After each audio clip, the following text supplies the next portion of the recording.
Branchages, gazon, feuilles, et si les déchets végétaux pouvaient servir à nous chauffer?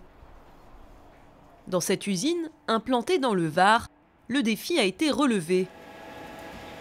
Ici, on fabrique des granulés à base de déchets verts.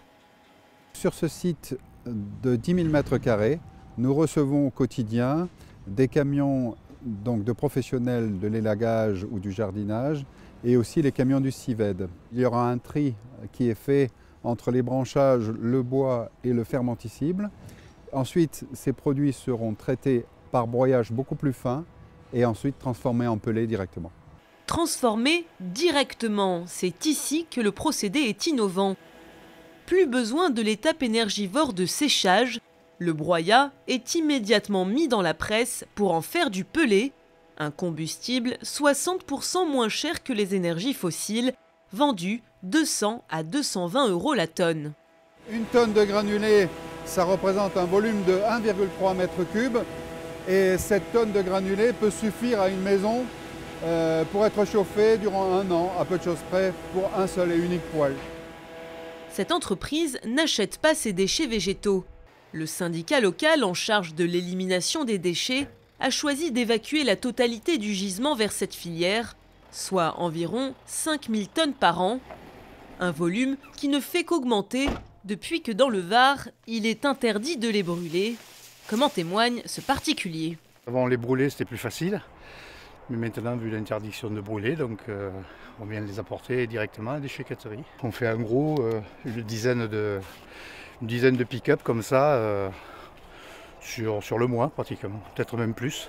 Avant que cet état démarre au début octobre, nous avions lancé une consultation pour donner un débouché à nos déchets verts.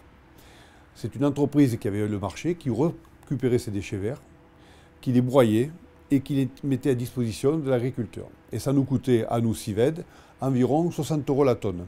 Grâce au procédé Zeta, par contre, on met à disposition une plateforme, certes, c'est-à-dire qu'on ne fait pas payer la plateforme. Pour autant, on a instauré une redevance. À chaque fois que Zeta vend une tonne de pellet, on a instauré une taxe d'1 dixième d'euro pour moraliser, je dirais, l'occupation du terrain public. Donc on abandonne les 300 000 € de dépenses de fabrication d'un broyat que personne ne veut, en une pseudo-recette, dans un premier temps, de la filière Zeta, filière chauffage. D'une capacité de production annuelle de 7000 tonnes d'agro-pelés, cette usine pourrait alimenter 2350 foyers. Bâtiments publics ou habitations privées, les granulés seront commercialisés en circuit court. Le CIVED regroupe 16 communes dans ce territoire de la Provence verte. Ces 16 communes sont réparties sur un rayon de 25 km au maximum.